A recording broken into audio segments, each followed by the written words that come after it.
Hello Cyphers community, welcome back to another One Times Constant video. So in this video, I'm going to be driving the T-54E2, which is a Tier 8 premium heavy tank that you can also earn during the Flight Pursuit and claim the T-54E2. That's not what the challenge is called, the October challenge. Also, I do want to mention I'm going to have 2 replays. Why am I going to have 2 replays? Well, simple. The tank has 2 guns. It has a single shot, which is the gun I'm using right now in this replay on Hellbrun, and the other one is a 3-shot autoloader that has worse DPM, but it's an autoloader. It's a pretty dangerous autoloader. So, yeah. Let's talk about this challenge. The challenge is from October 5th to November the 2nd.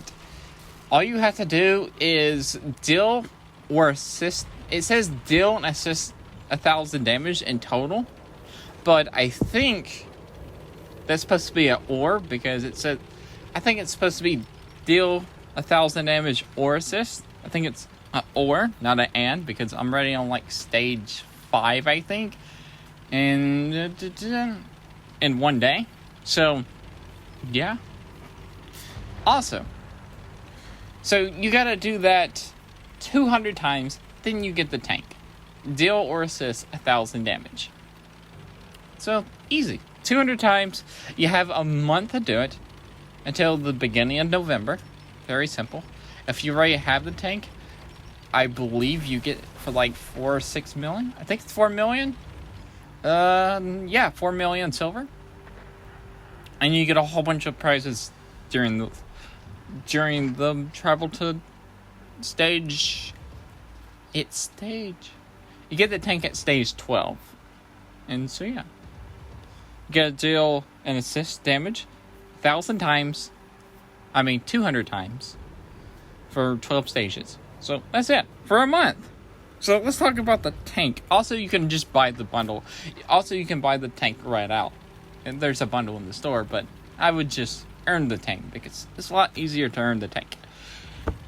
And a lot cheaper. So anyway, let's talk about the crew skills and equipment I have on this tank. So this tank cannot actually get a gun rammer, so I'm going to be using the advanced optics, gun stabilizer, enhanced target info, and advanced powertrain.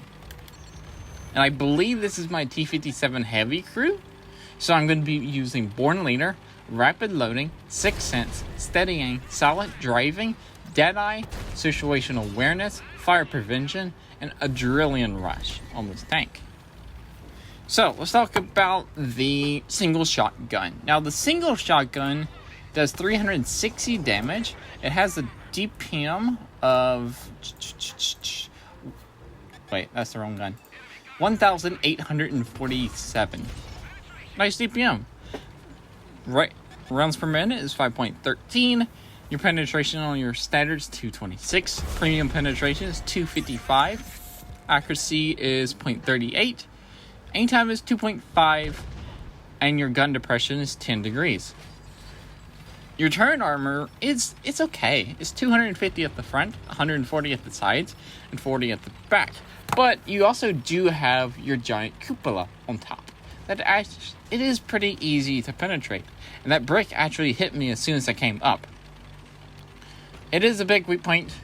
It's pretty easy to pin. It is amazing 190 millimeters thick, so it's pretty thick in some places. So yeah, what else? The tank, the hull is okay. It's the thickest part of the hull is actually 152 at the front. That may seem like a lot, but it's a very small plate, and the rest of the hull is a little bit lower. It's a weird hull to look at. Just look at the E5 hull. How it's a whole bunch of different armor plates. Overall, the hull armor doesn't really stand up to shells. That's basically what you need to take away from that conversation. The turret armor can stand up against shells, as long as they don't fire premium rounds, and as long as they don't hit your cupola. So right now, I'm down to 250 hit points, and I have not bounced a single shell. But now I get to feast upon these tanks, these TBs, with my gun depression. My 10 degrees of gun depression, my 1,800 something DPM, and my pretty decently good armored turret, as long as they don't hit the cupola. So, this tank actually reminds me of the M48A2 120mm tank. It looks exactly like it. It just feels like this is exactly what the tank looks like. Just at tier 8.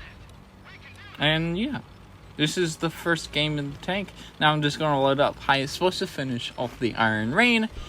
And so yeah, that would be the first game and the T54E2. Also, if you wanted to know, it's a 50% super boost, 10% XP boost, and yeah.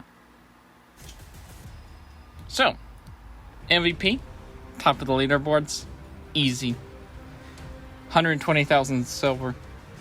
So, this ain't the gun that you want to have to do massive amount of damage. That would be the autoloader, and that game is coming up as soon as I go to the next game. So the next game is on Rilfka.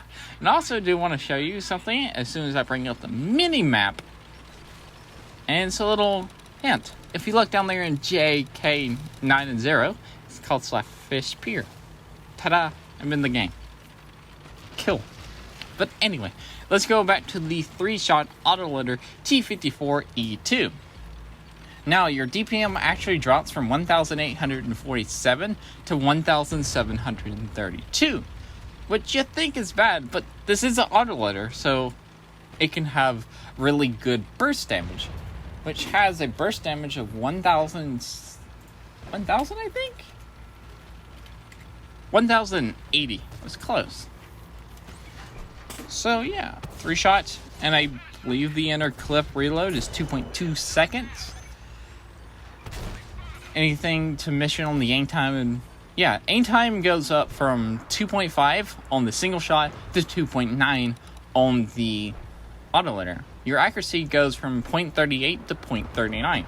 So you get more inaccurate, and you get a longer aim time. Also, here's some armor working against a Fury. And right now I'm trying to bounce shells from the Fury, trying to not get the Fury to hit my lower plate. And as you can see, a tier 6 medium tank with setting the frontal armor of my tank actually does hold up, especially when I'm wiggling the tank.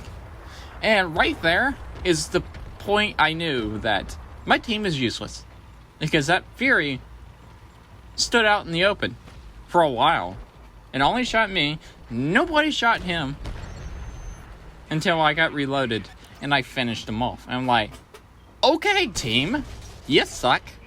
So now I'm just going to take out another tier 6 tank and put another shell into another tier 6 tank. Right now I'm just feasting upon tier 6 tanks, but don't worry, I'll be fighting tier 8s later.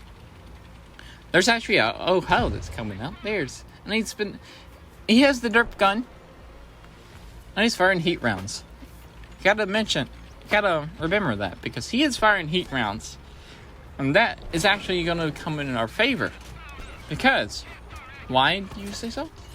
Also, here's a general. We're going to clip out this general. Easy peasy. Done deal. Dead. Well, the track armor on this tank is actually pretty decently. I think it's 30? Is it 30? No, it's 20. Okay, 20 is pretty bad. But, luckily, our side is pretty angled. It's like a boat shape. It's just like the E5 and the 48 patent, so you're able to bounce shots like this. Even though, also, space armor is really nice to have. It's against heat rounds and goodbye M6. And look at that. The Oho just shot us in the side of the tank with a heat round, and it got absorbed. Good luck, Oho. Your heat rounds do nothing against me. Your premium spam is useless, because you have heat rounds, and my tank can go against heat rounds pretty easily. Hello, Oho. You gonna do it again? Let's see if you do it again. And boop! You fire it again, and now you're dead. Oh look, there's a Malbreaker. Goodbye. And that's basically what you can do in the T54E2. Just clip out tanks, because you have that 3-shot autoloader, and deal a lot of damage. 1,080 per clip. It's a really good burst damage. It's like a T57 heavy at tier 8. But you may be saying, like, the T-77 is the Tier 8 tank. And it's just basically a T-57 at Tier 8. But, you know what? This tank is better than the T-77. It is better than the T-77. And this one came out first. So, yeah. Also, we passed 6,000 damage. Now, actually trying to back up the hill and try to get ramming speed so I can ram them to death and try to secure that kill when I was loading. Also, look how many dead tanks are around here. So, yeah, that was 6,101 damage. Epic victory. MVP again. 7 kills. A lot of those were tier 6s. But we made 238,000 silver. A lot of medals. And so, yeah. That's pretty much it for this video. Remember to like, comment, and subscribe. Also remember to slap fish because walrus not. And peace out. See ya.